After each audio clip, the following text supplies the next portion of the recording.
I was so happy to hear that you enjoyed hearing me read the book, Mountain Path, and that was an ideal that you thought would work well, reading a book about Appalachia and then letting us discuss the book and what happens as a way to celebrate Appalachia. I was just thrilled that so many of you seemed to think that was a good plan and a good way to go. So today we're going to read the second chapter of Mountain Path. She stood and looked after him a moment and wondered if she would ever see him again. She hoped so. His words puzzled but did not frighten her. She could teach there, just as some man or woman had taught in Canebrake before her, and another would teach after. Inside the restaurant, a tall boy, clumsily frying hamburgers for 3 teamsters in overalls, answered all her questions. Yes, there was a bus leaving in a half an hour. Yes, her supplies would be safe on the sidewalk. Sure, he could sell her a ticket to High Rock, but he would have to look up the price first, as he hardly ever sold one down there. She spent the half hour in writing a card to her aunt and collecting her baggage from the town's one hotel across the street. The ticket cost 86 cents, leaving her exactly $5.64, and payday was 7 weeks away. The ride on the hot, crowded bus, smelling of leather and dust and gasoline, seemed a long one. She wanted to see Canebrake. What kind of place would she board in? And would it be far from school? Would she have a lot of rough, half-grown boys among her pupils? What had the trouble been? There was one question that troubled her most. Would there be anyone to meet her at High Rock, or would she have to find her way alone for 16 miles of hill country? Would there be houses along the way? Suppose this ex-convict and murderer, the Chris Bledsoe the trustee had spoken of, were really down there. Ashamed of her fears, she tried to force her mind to other things. In 7 months it would all be over, and she would be going back. Her thoughts tortured themselves through the months of her school term. How would it be, teaching, living, with strange people, shut off from all of her own kind? She had a moment of violent wishing that it were over. Back in Lexington, the whole thing had taken on the rainbow hues of adventure. Now in the bus, it was ugly and somehow terrifying. She felt the damp ball of her handkerchief and angrily thrust it away and took another. It was silly to be frightened of the ignorant and the poor.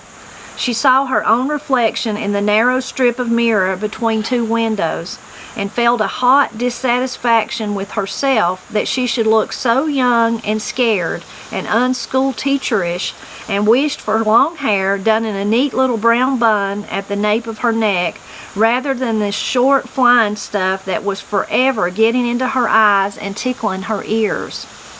She tried looking out the window, but the scenery was not reassuring. True, for a short distance out of Hargistown, the land was softly rolling hills with a few fairly prosperous-looking farms, but soon the road rose gradually, then pitched into a series of sharp hairpin turns. To her left, white limestone bluffs began to rise, but on the right the world dropped away, and through a maze of pine and poplar she saw the silver twist of Cumberland. A narrow toll bridge swung too high above the river for contented sightseeing led to the other side, where a few dilapidated lumber mills and several houses huddled on the lower slopes of a long, steep hill. The driver called, "Bernsdy," and stopped to unload cans of ice cream and fling a bundle of Cincinnati newspapers to a small barefooted boy with a white rag around one great toe. Out of Bernsdy, the road rose and rose, round quick curves, where the driver honked his horn continually, then falling again and sweeping up to long, hot ridges, apparently uninhabited save for jack pine and huckleberry bush. The pines opened and a field of green corn skirted the roadway. "High Rock," the driver said, calling it over his shoulder, especially for her benefit, she thought. and stopped the bus before a small, weather-beaten frame house, which, in spite of being perched on long posts, stood half hidden in a nest of walnut trees. The building appeared to be a dwelling, store, post office, and bus station. 2 moth-eaten mules were hitched to the porch post, while 2 men in shapeless felt hats and overalls sat on the steps, long jackknives suspended in midair while they neglected their whittling to see what the bus had brought. A little troop of young boys in ragged clothing crowded about the bus door. "I brought a schoolteacher, Bub," the driver said to the foremost, and handed him the broom and bucket. "That ain't our teacher," the child said. "We've seen our teacher. She's fat with red hair." He looked at Louisa with defiant curiosity. "I don't teach here," she told him, trying to smile. "I teach canebrake." "Canebrake," he said, then raising his voice, "Pop, where's canebrake?" A tall whittler with red hair and beard and light blue eyes folded a jackknife with slow deliberation and with equal slowness came down the steps. "There ain't no sich place to my mind," he said. The driver was growing restless. "Make up your mind, lady," he said. The second whittler came down to see what it was all about. "Sure it ain't Cave Creek where you're going?" he asked when 2 of the small boys had explained to him that the lady wished to go to a place unknown. "No, it's canebrake." "But there ain't no canebrake, not in these parts. I been a-livin' here 40 year, and I ain't never heerd no such. It's bound to be Cave Creek." The biggest of the small boys spoke this time. "She ain't a-goin' to Cave Creek. It's a man teacher down there, and this'n ain't no man. Somebody's a-waitin' for him down at the forks. We seed the mules." The red-headed man took a chew of tobacco and studied Louisa with kindly concern. "You sure you know where you're going?" "I think so. That is, I thought I did.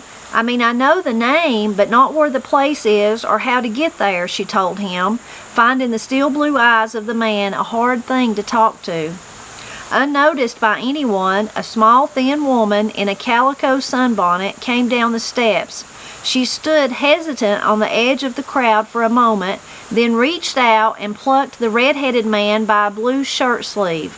Low words were exchanged. The red-headed man turned to Louisa.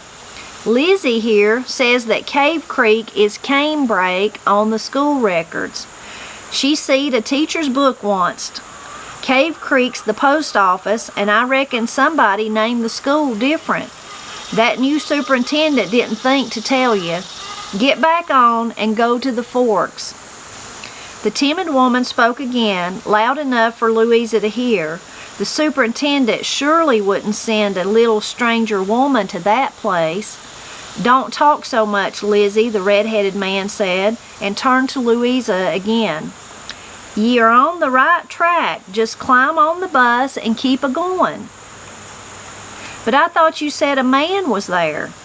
"A man finished it sometime last spring, I think it was, and he 'lowed he'd be back, but I reckon he got something better. Cave Creek ain't so much of a school nohow," he said.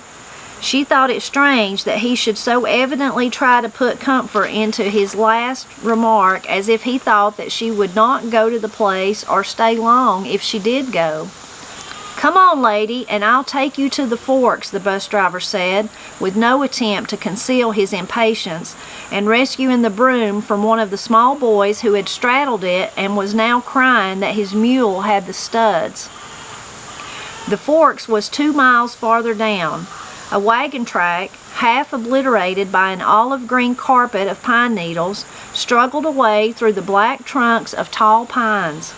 That was all. No sound of man or animal broke the heavy noonday silence of the ridges. The driver unloaded her quickly, with a curiously guilty air, she thought, as if ashamed of leaving a lone woman to cope with the unfamiliar, unbroken solitude of strange surroundings. She stood and watched the bus disappear around a bend in the road. She continued to stand and stare at the empty road for some little time after it had gone. She wondered with a sick coldness creeping over her how long it would be before she would ride another. A lizard ran with a little scratching sound across the blackened stump of a pine sapling by her feet. She moved away and, shading her eyes with her hand, stared down the wagon track. Nothing moved there. She was not yet ready to believe that no one had come to meet her. Maybe he had come and gone someplace else and would be back directly. She had stood thus, afraid to let herself become afraid, for perhaps a minute, when she heard a slight sound in a thick tangle of pine brush down the ridge side, as if someone might be walking there. She waited and watched with more hope than fear, and presently she saw the blue of a man's shirt and overalls. He came from among the young pine trees, and she saw that he was tall and young and slender, with wide shoulders set above what appeared in the overalls to be a straight, stomachish, hipless body. He walked up the short distance of ridge side in silence, his hat in his hand, his head bowed against the sun. She saw that his hair was light, silver almost, in the sunlight, but what of his face she could see was so tanned by sun and wind as to be strangely dark against the lightness of his hair. He reached the ridge crest and raised his head so that she saw his face, and she stood a moment in forgetfulness and looked at it. It was gaunt, with gauntness that seemed to go deeper than hollowed muscular cheeks set deep below ridges of bone and narrow temples laced by tight cords of muscle. The eyes were a deep blue, with bluish whites like those of a child, but holding nothing of childishness in their expression, rather a cold, unwavering desolation, not sad, nor bitter, nor despairing, but filled with some other emotion that had come to be part of the eyes and seemed to have always been there, just as the eyes had always been vividly blue in a thin brown face.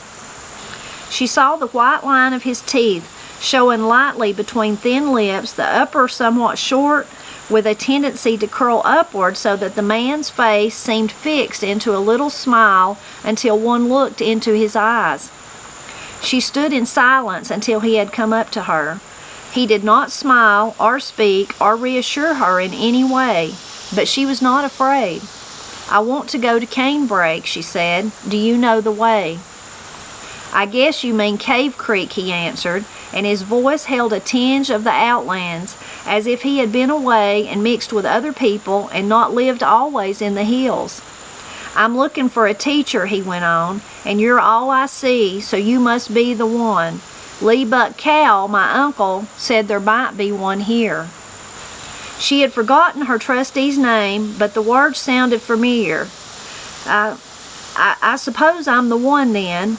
There seems to be some sort of mix-up about names." "You better come and go along with me," he said. "Lee Buck's school needs a teacher, and maybe they call Cave Creek Canebrake. I don't know. My mules are down there." She watched while he walked down to the thicket of young pine trees and came out presently leading 2 large mules. She wondered how old he was and why he had hidden himself and his mules in the pine thicket, and if he were married, and what his name was, and what kind of place he was taking her to, and if he would tell her about the old trouble. But she gave no intimation of her wonderings when he returned with the mules. Her silence checked her, and then what did it matter? She would learn such things sooner or later, and after all, she told herself, such information was not of the slightest importance to her. She was going someplace to teach school and would be well taken care of on the way, of that she was certain.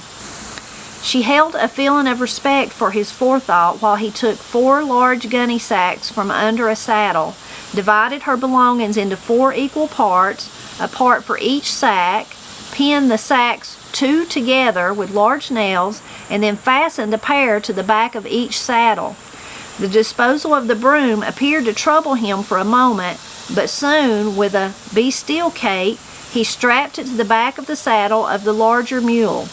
He then led the other mule, Moll, she later learned, to the low, flat surface of a pine stump from which she mounted. He said nothing when they started and continued to ride in silence for what seemed endless miles. Noonday passed, and she fought steadily against a rising tide of fatigue and hunger. Mules, she reflected, might have horses for mothers, but there was no doubting that the most of their inheritance came from their fathers. When the mule walked, she was thrown immediately into a fever of impatience at the slowness of its progress. When it trotted, she felt as if every tooth, bone, and muscle, not to mention such minor things as hat, buttons, and bobby pins, would be irretrievably dislocated. And when it galloped, as it invariably did when entering a particularly rough, stony bit of going, she rode both hot and cold with fear, lest it stumble and she be sent head foremost upon the stones. They came to the thin trickle of a limestone-bottomed creek, and her guide broke his long silence by saying that the mules must drink. It was a cool spot, but depressingly lonesome, with its gray, dripping stones and walls of dark-leaved ivy and laurel. She found herself thinking of this Chris Bledsoe, jailbreaker and murderer. Suppose he would be waiting behind that big spruce tree ready to kill for a little money.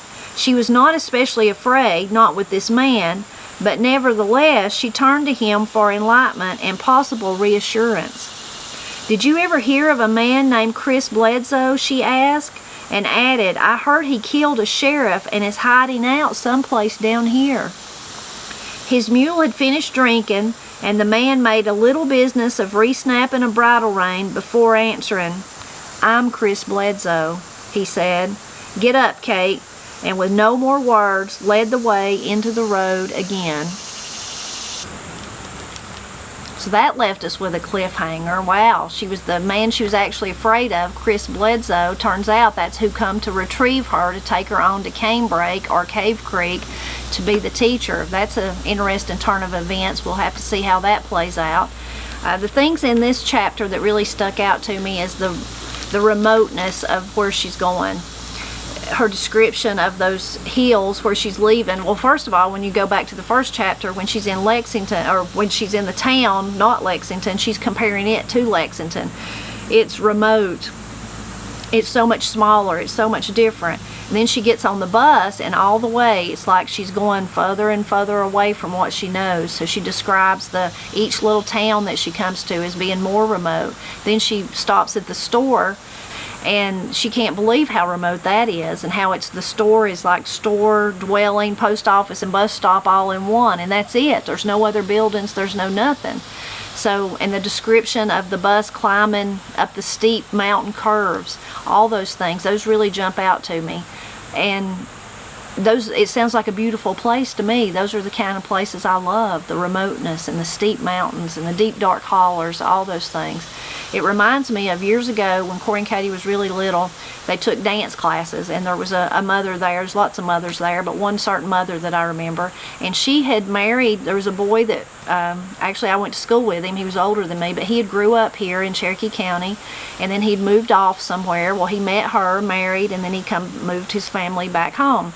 So she had grown up in a city, and she said she was used to being around people all the time. Well, they were living in a section of our county called Hanging Dog, kind of a remote area. And she said she was really enjoying living in this area, but the thing that bothered her most was that remoteness. She was used to people being everywhere, and she was scared. It made her nervous. She was afraid. And then when we were talking, I told her, I said, but to me, I would be afraid in your city, not afraid in the remoteness. That's where I feel the safest. And it was really interesting how we had those two different perspectives because of how we'd been raised and where we'd grown up and what we were used to. Really, that's most of the time where your fear comes from is something you're not used to, those kind of things. Anyway, that reminds me of Louisa in this book. She's going further and further back and thinking, oh my goodness, what have I got myself into? But I have no choice, so I just got to do it, and I'm going to do it, and I can make it 7 months, you know. So I really enjoy that part of it, thinking about that remoteness, which really speaks to my heart. Those are the places I love. The other thing that sticks out to me is kind of, you've seen this same thing in chapter 1, now in chapter 2, is how even though, like the men that she meets at the store with the little boys, they're kind of like, no, you're not, we don't even know where Canebrake is. So it's kind of like, that's not real comforting. You're going, they're kind of telling her, you're going somewhere that don't even exist, kind of like in the first one with Jess. But yet they're still comforting her. So he says to her, a man finished it sometime last spring, I think it was, and he 'lowed he'd be back, but I reckon he got something better. Cave Creek ain't so much of a school nohow, he said, and she thought it strange that he should so evidently try to put comfort into his last remark, as if he thought that she would not go to the place or stay long if she did go. So she noticed he was, even though he was kind of like, I never heard of the place you're going, but then he turned it around to where he was like, but go on and you'll be fine. Just go on down there and you'll be fine. Of course, Lizzie, the wife, had come out and explained that they were really talking about the same place. But that comfort or that encouraging, that really speaks to me. The same way Jess was encouraging her in the first chapter. That's a real attribute that you find in Appalachia. You find that encouragement from people, that they tell you it'll be all right and you can do it. I could get really deep on that one, thinking about where that comes from, if we're just an encouraging people, or if there's also a streak of fatalism there where you're just like, well, you might as well. I mean, what else are you going to do? So you might as well.